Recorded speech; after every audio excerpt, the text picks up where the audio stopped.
وہ ہے oral sex کا ایشو،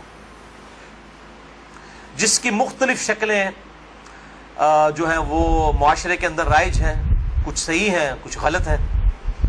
اس میں بنیادی اصول آپ سمجھ لیجئے، اور وہ ہے سورۃ البقرہ کی آیت نمبر 187، اعوذ باللہ من الشیطان الرجیم، بسم اللہ الرحمن الرحیم، احل لکم لیلۃ الصیام الرفث الی نسائکم، حلال کر دیا ہے اللہ نے رمضان کی راتوں میں بھی تمہارا اپنی بیویوں کے ساتھ ازدواجی تعلق قائم کرنا۔ ہن لباس لکم، تمہاری بیویاں تمہارا لباس ہیں، وانتم لباس لہن، اور تم اپنی بیویوں کا لباس۔ اب یہ لباس میں نے جو پہنا ہوا ہے، اس لباس اور میرے جسم کا کوئی پردہ نہیں ہے، میاں بیوی کا آپس میں کوئی پردہ نہیں ہے، کیونکہ ایک دوسرے کا لباس ہے، ایک دوسرے کی عفت اور عصمت کی حفاظت کا ذریعہ بھی ہے، ایک وہ معنی بھی ہے، اور دوسرا اس حوالے سے پریکٹیکلی بھی وہ لباس ہے کہ میاں بیوی کا آپس میں کسی بھی چیز کا کوئی پردہ نہیں ہے۔ کسی حدیث کے اندر کوئی اس طرح کی چیز رپورٹ نہیں ہوئی۔ اس حوالے سے ایک مردود اور منقطع روایت پیش کی جاتی ہے، اور اس تابعی کا سما جو ہے وہ سیدہ عائشہ رضی اللہ تعالیٰ عنہا سے ثابت ہی نہیں ہے۔ سنن ابن ماجہ میں حدیث ہے 1922، مشکات میں 3123 ہے، لیکن مردود روایت ہے، منقطع ہے، کہ اما عائشہ رضی اللہ تعالیٰ عنہا کا بیان ہے کہ میں نے نبی صلی اللہ علیہ وسلم کی شرمگاہ کبھی نہیں دیکھی۔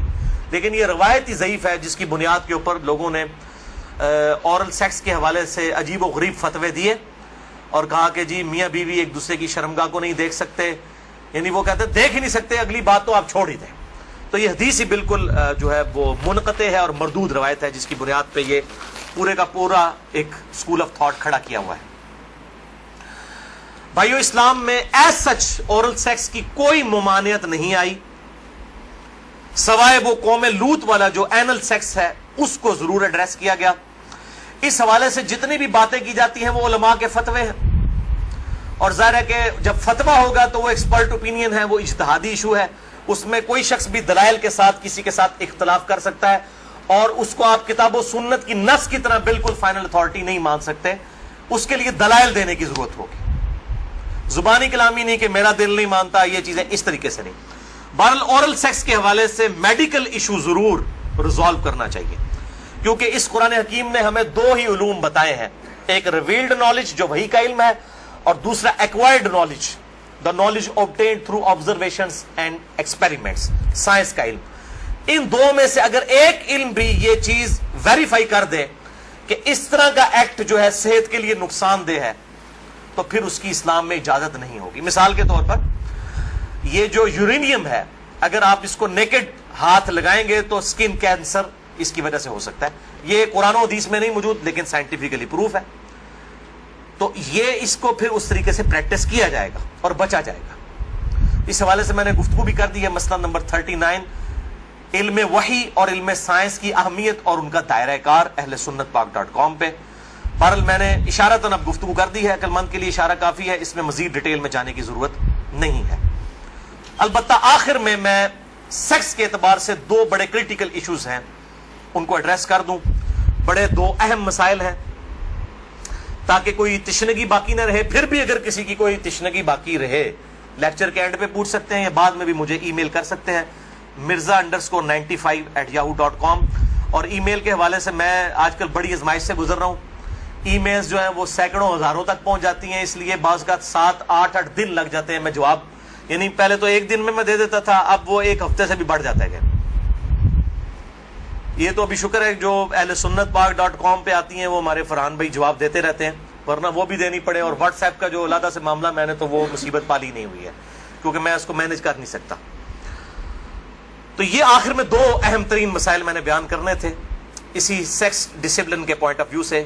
پہلا مسئلہ ہے وہ ہے بڑی عمر کی رضاعت کا مسئلہ، یعنی اگر میں کھل کے بیان کروں کہ اگر کوئی مرد اپنی بیوی کے پستان سے دودھ پی لے تو کیا اس سے رضاعت ثابت ہوگی، کیا نکاح ٹوٹ جائے گا، کیا اس طرح کا کوئی معاملہ ہو جائے گا؟ کیونکہ امام ابن تیمیہ نے اس قسم کا فتویٰ دیا، اور وہ آج تک جو ہے وہ اہل حدیث کے گلے میں فٹ ہوا ہے۔ سارے تو نہیں، مطلب جو اہل علم ہے وہ تو سمجھتے ہیں کہ فضول فتویٰ تھا، ان کے نزدیک تو اس طریقے سے رضاعت ثابت ہو جائے گی اور نکاح بھی ٹوٹ جائے گا۔ تو میں اس کو ایڈریس کرتا ہوں۔ صحیح بخاری اور صحیح مسلم کی متفقن علیہ حدیث ہے. بخاری میں 5099 5099، مسلم میں 3568 3568، اور مشکات میں بھی ہے انٹرنیشنل نمبر کے مطابق 3161، کہ آپ صلی اللہ علیہ وسلم نے ارشاد فرمایا کہ جو رشتے دودھ کی وجہ سے، جو رشتے جو ہے وہ نسب کی وجہ سے حرام ہوتے ہیں، وہی رشتے دودھ پینے کی وجہ سے بھی حرام ہو جاتے ہیں. یعنی اگر دو مختلف ماں باپ والے بچوں نے کسی ایک کامن عورت کا دودھ پی لیا ہے تو اس عورت کی جو اولاد ہے وہ ان کے بہن بھائی بن جائیں گے دودھ کے رشتے کی وجہ سے. تو جس طریقے سے نسب جو ہے وہ حرمت والا رشتہ بنا دیتا ہے، اسی طریقے سے رضاعت کا رشتہ دودھ پینے کی وجہ سے بھی اسٹیبلش ہوتا ہے، اور وہ ایک دو بار دودھ پینے سے نہیں. وہ صحیح مسلم میں 3597 نمبر حدیث ہے، مشکات میں 3167 3167، کہ کم از کم 5 مرتبہ اگر کوئی عورت دودھ پلا دے کسی بچے کو تو پھر وہ بچہ جو ہے اس عورت کی جو ڈائریکٹ اپنی اولاد ہے اس کا وہ بہن بھائی بن جائے گا 5 دفعہ کم از کم. تو وہ محرمات ابدیہ میں داخل ہو جائے گا جن کا ذکر سورۃ النساء کی آیت نمبر 23، چوتھے پارے کی آخری آیت ہے سورۃ النساء آیت نمبر 23 میں. ہمیشہ کے لیے جو حرمت والے رشتے ہیں، یعنی ماں باپ کے ساتھ، اس طریقے سے دادی دادا، اس طریقے سے چچا تایا ماموں، یہ سارے رشتے جو حرمت والے ہیں وہ اسی ایک آیت کے اندر بیان ہوئے ہیں سورۃ النساء آیت نمبر 23. بھائیو، اس حوالے سے جو احادیث کچھ پیش کی جاتی ہیں کہ اگر کوئی عورت پیالے میں اپنا دودھ نکال کے کسی مرد کو پلا دے تو وہ اس کے ساتھ حرمت والا رشتہ اس کا اس طریقے سے بن جائے گا، تو وہ اس کے لیے محرم ہو جائے گی. تو وہ احادیث منسوخ ہیں اور ان کی ناسخ حدیث صحیح بخاری اور صحیح مسلم دونوں میں موجود ہے. اب امام ابن تیمیہ ان حدیثوں کے اوپر عمل کر کے انہوں نے فتویٰ دے دیا کہ اگر کوئی مرد اپنی بیوی کا دودھ پی لے تو نکاح بھی ٹوٹ گیا، ہمیشہ کے لیے وہ حرام ہو گئی. اور یہ سارا معاملہ، حالانکہ یہ حدیث موجود ہے بخاری اور مسلم دونوں میں. صحیح بخاری میں انٹرنیشنل نمبر کے مطابق 5102، صحیح مسلم میں 3606، اور مشکات میں 3168 3168، کہ نبی صلی اللہ علیہ وسلم نے ارشاد فرمایا الرضاعۃ من المجاعہ، کہ جو رضاعت کا رشتہ ہے یہ بھوک کی عمر تک ہے. جب بچہ بھوک کی عمر میں دودھ مانگتا ہے، یعنی زبان سے نہیں وہ مانگ سکتا، بھوک کی عمر تک رضاعت کا رشتہ رہتا ہے. اور وہ قرآن حکیم میں 2 سال بتائی گئی ہے دودھ چھڑانے کی عمر. تو آپ صلی اللہ علیہ وسلم نے کلیئر کٹ فرما دیا کہ جو دودھ چھڑانے کی عمر ہے اس دوران اگر کوئی بچہ دودھ پی لے، اور وہ بھی صحیح مسلم کی حدیث کے تحت 5 مرتبہ، تو تب رضاعت کا رشتہ، دودھ کا رشتہ اسٹیبلش ہوگا، ورنہ نہیں ہوگا. تو اب جو بڑا مرد ہے وہ تو 2 سال کا تو نہیں ہے. تو اس میں ظاہر ہے کہ بالکل امپلائڈ ہے کہ اگر کوئی اس طرح کا معاملہ کر لیتا ہے تو نہ رضاعت قائم ہوگی اور نہ میاں بیوی کا آپس میں کوئی نکاح ٹوٹنے والا معاملہ ہوگا. دوسرا اہم مسئلہ آج کا آخری وہ ہے میرے بھائیوں عزل کا ایشو، یا ماڈرن لینگویج میں کنڈوم کا استعمال.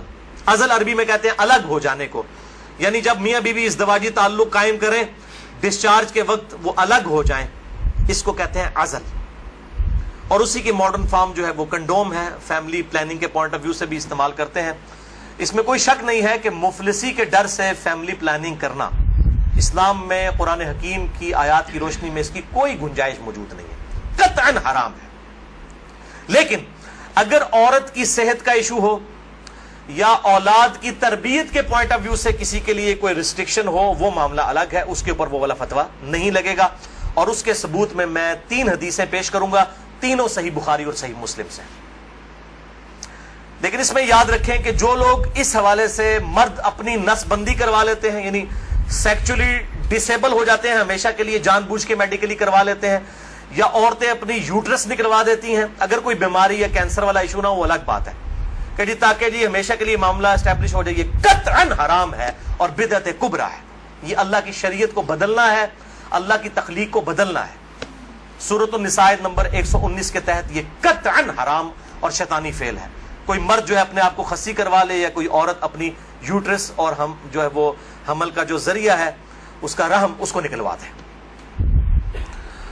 البتہ عزل جو ہے اس کی اجازت ہے. اس کانٹیکسٹ میں 3 حدیثیں ہیں, تینوں بخاری اور مسلم سے. پہلی حدیث صحیح بخاری میں 5208, مسلم میں 3561 اور مشکات میں 3184 ہے کہ جابر بن عبداللہ کہتے ہیں رضی اللہ تعالیٰ عنہ کہ قرآن حکیم نازل ہو رہا تھا اور ہم اپنی بیویوں کے ساتھ عزل کیا کرتے تھے. اللہ تعالیٰ نے قرآن حکیم میں اسے منع نہیں فرمایا, اور جب نبی صلی اللہ علیہ وسلم کو ہمارے بارے میں خبر پہنچی کہ ہم عزل کرتے ہیں, یعنی بیویوں کے ساتھ جب صحبت کرتے ہیں تو ڈسچارج کے وقت الگ ہو جاتے ہیں تاکہ اولاد نہ ہو, تو نبی صلی اللہ علیہ وسلم نے بھی ہمیں منع نہیں فرمایا. نبی پہ تو واجب ہوتا ہے منع کرنا. اور یہ جابر بن عبداللہ وہ ہیں جو 74 ہجری میں فوت ہوئے ہیں. آپ صلی اللہ علیہ وسلم کے بعد بھی 62 ایئرز تک, 62 سال تک زندہ رہے ہیں, اور بخاری اور مسلم کی کئی احادیث کے راوی ہیں, اور 7 سب سے زیادہ 7 احادیث روایت کرنے والے صحابہ میں سے یہ ایک ہے, جابر بن عبداللہ انصاری رضی اللہ تعالی عنہ وعلیہ السلام. تو وہ کلیئر کٹ کہہ رہے ہیں نہ قرآن میں اس کی حرمت آئی, نہ نبی صلی اللہ علیہ وسلم نے ہمیں عزل کرنے سے منع کیا. دوسری حدیث بھی بخاری اور مسلم کی متفق علیہ حدیث ہے. بخاری میں 4138, مسلم میں 3544, مشکات میں بھی موجود ہے 3186 کہ صحابہ کہتے ہیں کہ ہم اپنی لونڈیوں کے ساتھ صحبت کیا کرتے تھے اور پھر ہم عزل کر لیا کرتے تھے. تو ہم نے نبی صلی اللہ علیہ وسلم سے عرض کیا کہ ہم اس طریقے سے عزل کرتے ہیں, الگ ہو جاتے ہیں, ہم نہیں چاہتے کہ ہماری لونڈیوں سے اولاد ہو. تو آپ صلی اللہ علیہ وسلم نے فرمایا کہ کیا حرج ہے کہ اگر تم اپنی بیویوں کے ساتھ عزل نہ کرو, کیونکہ جس جان نے دنیا میں آنا ہے قیامت تک کے لیے وہ تو آ کر رہے گی. لیکن آپ نے منع نہیں فرمایا, آپ نے فرمایا جتنے مرضی ہیلے بازی کر لو, جتنے معاملات مرضی کر لو, جس جان نے دنیا میں آنا ہے اس نے آنا ہے. اور وہی اگلی حدیث ہے تیسری صحیح مسلم میں 3556, مشکات میں 3885. ایک صحابی نے عرض کیا کہ ہمیں یہ چیز ناپسند ہے کہ ہماری لونڈیوں سے اولاد ہو. تو آپ صلی اللہ علیہ وسلم نے فرمایا کہ پھر تم اپنی لونڈیوں کے ساتھ عزل کر لیا کرو. اس حدیث میں ہے کہ آپ نے خود کہہ دیا کہ کر لیا کرو اگر تم چاہو. پھر آپ نے ساتھ ہی فرمایا لیکن جو جان مقدر ہے دنیا میں آنا وہ آ کر رہے گی. یہی ہوتا ہے, وہ جناب وقفے کرتے رہتے ہیں, اکٹھے ہی 3 بچے ہو جاتے ہیں, پھر سارے کے ساتھ وہ کہتے ہیں پتہ ہی نہیں چلا. پتہ تو نہیں چلے گا, ظاہر ہے یہ معاملات تو اللہ کے ہیں. اور آپ کو بتاؤں یہ جو اولاد والا معاملہ ہے یہ خالصتاً اللہ تعالیٰ نے اپنے پاس رکھا ہے. کئی پیغمبر ہیں جو بے اولاد ہیں, اور سورہ شورا کے آخری رکوع میں آیا اللہ تعالیٰ جسے چاہتا ہے بیٹے دیتا ہے, جسے چاہتا ہے بیٹیاں دیتا ہے, جسے چاہتا ہے دونوں دیتا ہے, جسے چاہتا ہے بے اولاد رکھتا ہے. نبی صلی اللہ علیہ وسلم کی ساری بیویاں بے اولاد ہیں سوائے حضرت خدیجہ کے, یا ایک سیدہ ماریہ ہیں, ان سے ایک بیٹے ابراہیم پیدا ہوئے, وہ بھی فوت ہو گئے. آپ کی ساری اولاد حضرت خدیجہ سے ہے, باقی آپ کی بیویاں جتنی ہیں وہ بھی بے اولاد ہیں. کیا ان کو اولاد کی تمنا نہیں ہوگی؟ سیدہ عائشہ کو, سیدہ حفصہ کو ہوگی, لیکن یہ ایکسکلوسیو اللہ تعالیٰ کا ڈیسیجن ہے. تو آپ صلی اللہ علیہ وسلم نے فرمایا کہ جو جان مقدر ہے وہ آ کر رہے گی. پھر کچھ عرصے کے بعد وہ صحابی حاضر ہوئے اور کہا یا رسول اللہ میری لونڈی جو ہے وہ تو امید سے ہے, حاملہ ہو گئی ہے. آپ نے فرمایا میں نے تجھے کہا نہیں تھا کہ جو اولاد مقدر میں ہے وہ آ کر رہے گی, اس کو کوئی نہیں روک سکتا.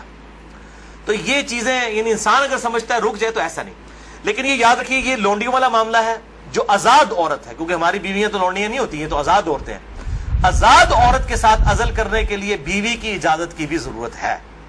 مرد اپنی مرضی سے یہ ڈیسیژن نہیں کر سکتا. یہ ساری احادیث لونڈیوں سے ریلیٹڈ ہے.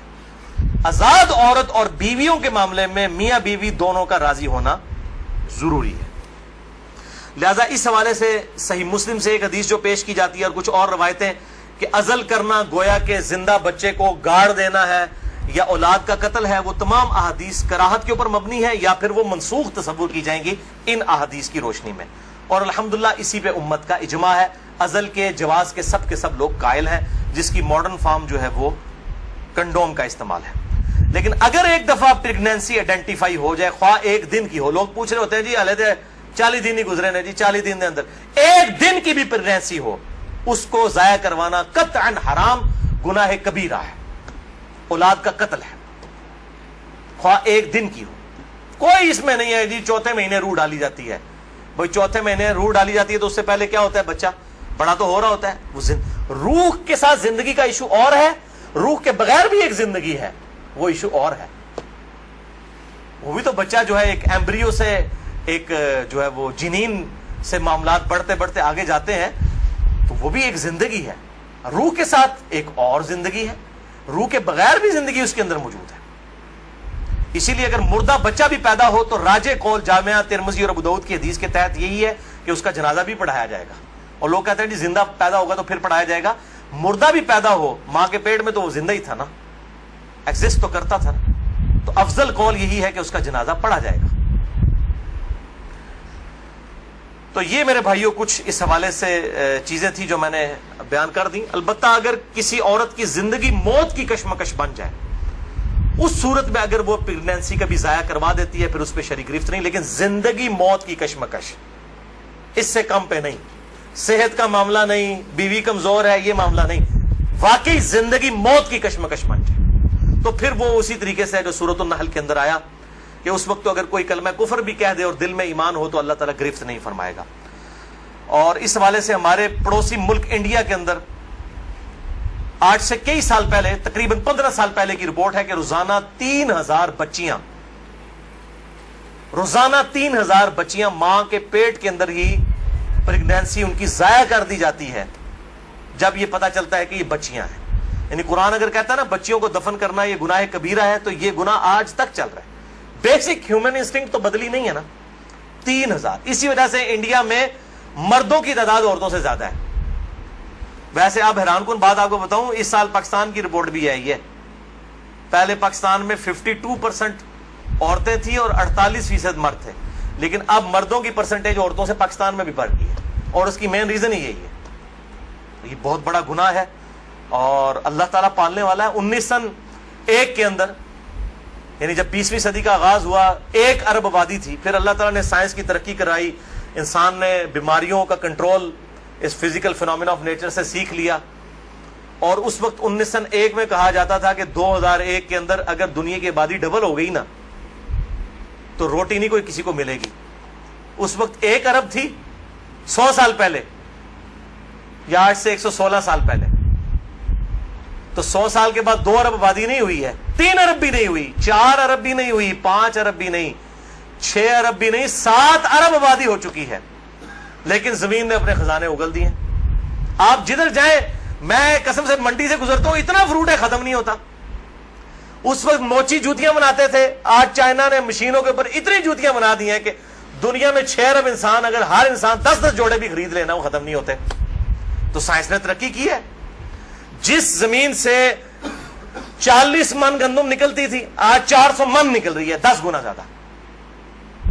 امریکہ لاکھوں ٹن گندم ہر سال پیسیفک اوشن میں، بحر الکاہل میں ضائع کر دیتا ہے، ایکسیسو پیدا ہوتی ہے۔ انٹرنیشنل مارکیٹ میں گندم کی پرائز کو کنٹرول کرنے کے لیے لاکھوں ٹن گندم ضائع کی جاتی ہے، ایکسیسو پیدا ہو رہی ہے۔ تو اللہ تعالیٰ نے ترقی بھی کروا دی اس اعتبار سے، آپ ٹینشن نہ لیں۔ آج تو کیسے 1960 سے پہلے تو ایز سچ اس بڑے پیمانے کے اوپر تیل کی نعمت تو نہیں تھی دنیا کے اندر۔ ان عرب ملکوں میں 1960 کے بعد تیل نکلا ہے۔ ویسے تو تیل کا پہلا کنواں 1748 میں امریکن جو اسٹیٹ ہے پنسلوینیا، اس میں دریافت ہوا تھا، لیکن مین تیل جو نکلا ہے وہ اسی 20ویں صدی میں، کسی نے سوچا بھی نہیں تھا۔ اور اب تو اس سے بھی بڑی انرجی کا سورس ہے، وہ سولر انرجی ہے۔ اب چائنا نے کام کرنا شروع کر دیا، آپ دیکھیں گے 10-15 سالوں کے اندر جو ہے وہ ہر بندے نے اپنا جو ہے نا بجلی کا سسٹم اپنے گھر کے اوپر لگایا ہوا ہوگا۔ اور یہ سورج والا جو جب تک سورج ہے اس وقت تک زندگی ہے، یہ تو نہ ختم ہونے والا جو ہے وہ سورس ہے، رینیویبل جسے ہم کہتے ہیں اپنی سائنس کی لینگویج کے اندر۔ باقی یہ جو ہے نان رینیویبل ریسورسز ہیں، تیل ختم ہو جائے گا تو ختم ہو گیا، لیکن یہ سولر انرجی جب تک سورج ہے زمین پہ زندگی ہے، زمین پہ زندگی ہے تو سولر انرجی سے آپ فائدہ اٹھا سکتے ہیں۔ بات اللہ تعالیٰ سے دعا ہے جو حق بات میں نے کہی اللہ تعالیٰ ہمارے دلوں میں راسخ فرمائے۔ اگر جذبات میں میرے منہ سے کوئی غلط بات نکل گئی آج تو اللہ تعالیٰ ہمارے دلوں سے معاف کر دے، ہمیں کتاب و سنت کی تعلیمات پر عمل کر کے دوسرے بھائیوں تک پہنچانے کی توفیق عطا فرمائے۔ سبحانک اللہم و بحمدک، اشہد ان لا الہ الا انت، استغفرک و اتوب الیک، وما علینا الا البلاغ المبین۔ جزاک اللہ خیرا۔